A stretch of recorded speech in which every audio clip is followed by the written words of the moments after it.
welcome to another program of Crowdfunder One-on-One here in Atlanta, Georgia. Got to be here with the Megan Johnson and Jeff Bekiares. I was going to have you to say that, have you, Jeff? Because Jeff and Megan, they are with SparkMarket, which is one of the beautiful brand, and you guys very special. And I'm glad to be here and talking to you guys.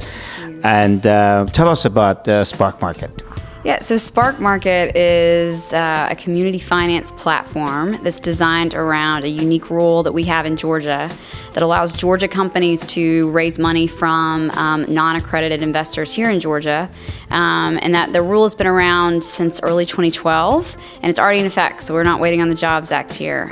So SparkMarket is designed around that rule and allows companies to raise money both from Georgia investors as well as to solicit money from like a larger sort of national community and the rewards model of crowdfunding.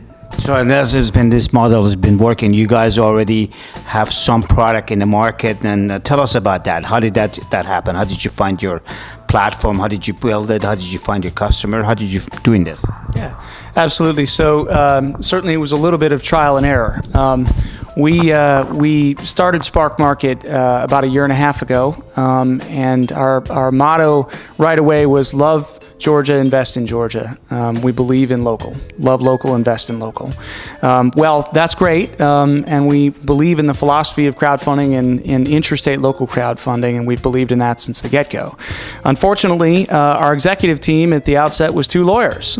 So, we didn't have, fortunately and unfortunately, we didn't have a lot of business training, a lot of technology training, and it took us a long time to put that expertise together, but we slowly built a fantastic team around us and built out the capabilities that we thought we really needed to execute this plan and do it in a responsible way and in a way that works. And so we've got fantastic technology at this point. We're really proud of what we've put together. It's we think a really good looking crowdfunding platform, but that's something that people can believe in, not just the concept, but the products that we're putting on the website. And so we actually just listed our first campaign.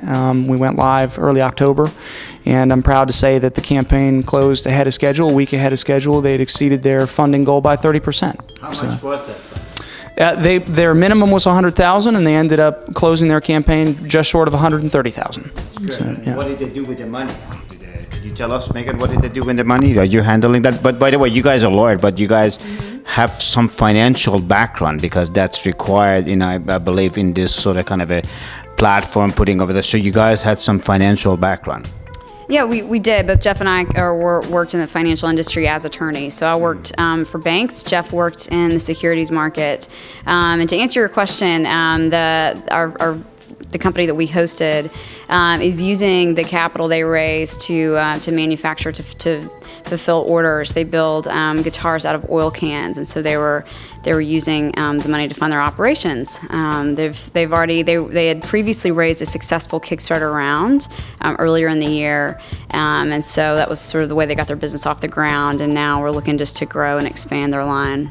Speaking of that, I see you have it here, one of the samples over there. So, and this is a very great looking, guitar with the oil, and you guys call it Bohemian honey, correct? Yeah, this is just one of their line. Actually, this was this is one of their old Kickstarter models. So when they originally did their Kickstarter line, they came out with 3 oil can guitars. Electric guitars are all hand built right here in the great state of Georgia in their workshop in Atlanta. 2 brothers came up with the company about a year and a half ago, and this was one of their original line. They actually came out with a new line of 4 guitars for the SparkMarket raise that they just completed actually. So they've got 4 new. Like a banjo? Yeah, go ahead. Yeah. I'm not.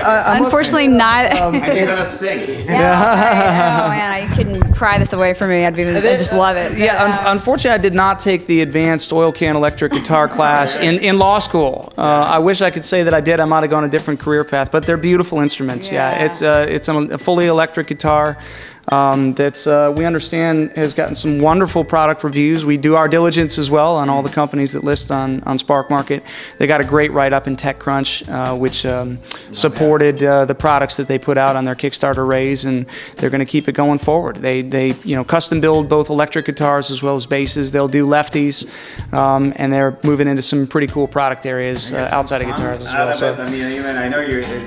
Well, Don't it's a you little dare. out of tune, I'm afraid. No, they've got like great. Go online to BohemianGuitars.com. BohemianGuitars.com. What they about have your site? I mean, they if have- anybody nationally, they cannot go to your site, and raise money, but in Georgia probably can. Yeah. What's your Well, website? so anybody can actually go and view the rewards portion of this campaign, which is actually still running. So if you wanted your own Bohemian guitar, you could go to SparkMarket.com, and you could be able to pre-purchase a guitar that's similar to this one. It's got a slightly different look, but then they also have a video recording of what the guitar sounds like, and so you could get a better idea of the guitar's capabilities better than Jeff could provide without a Or tune. me for that. Yeah, or me. So we don't want to discredit their product by not displaying the full potential of the sound. But anyway, folks are welcome to go to our website to if they're interested in purchasing rewards, or BohemianGuitars.com, where they have more videos and products there. Let me ask you, so you said this is only rewards right now, or just? Yep. Initially, when the campaign launched in early October, it was a hybrid campaign. And so what that means is there was a portion of the campaign that was an equity offering, and that was restricted to exclusively Georgia residents. So anybody from outside of Georgia was not able to view that aspect of the offering. But there was another arm that was a rewards, Kickstarter-like arm, that was open to folks outside of Georgia. So that is actually still running.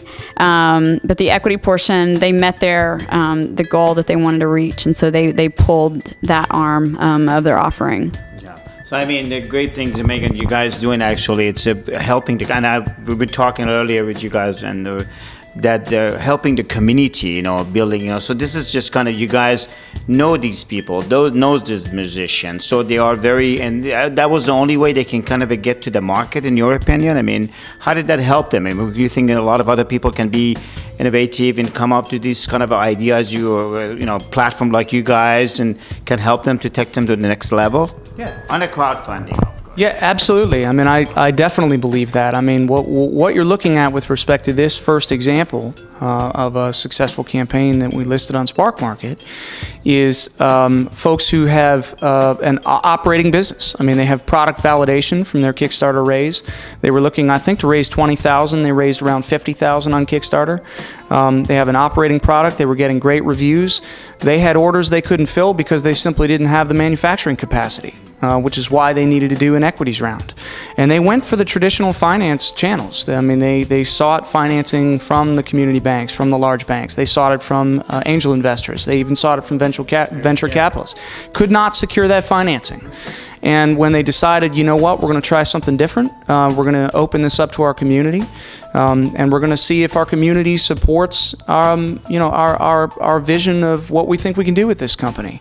And thankfully for them, and thankfully for us, and for the wider crowdfunding community, that faith was validated. The community came around and did support their concept, and they got where they needed to go. So now they're back to the business of, not of fundraising at this point, but to making electric guitars that are awesome and doing something really cool in the Atlanta community. Great, and speaking of that, so we're grateful. I mean, this was very good example of, and you guys I know you're in Georgia, but you guys have a national attention. I know you were in NPR and some other. We're all looking at you, what you're doing, and grateful, and we're grateful what you're doing. So, and you have a beautiful brand, by the way, in Spark. So what is next for SparkMarket? What is next, Megan? Yeah, so we're actively lining up our next local companies in need of financing, and then we're looking to develop our brand in other markets. So we're looking to get outside of Atlanta and make sure the rural kind of outerlying areas of Georgia know about our service and are able to put it to use in their own communities. Okay, so the community all about it. Well, I want to, thank you again, having me in your home in this time of the night, and appreciate what you're doing for the community and crowdfunding. And you guys are good exempling of the crowdfunding works, with a lot of entrepreneurs, a lot of innovations. We appreciate that. We wish you best luck. And we thank you for being with us. This is Sydney Armani with another edition of Crowdfunders and actually Crowd Makers, and with a great success story, saying so long with you.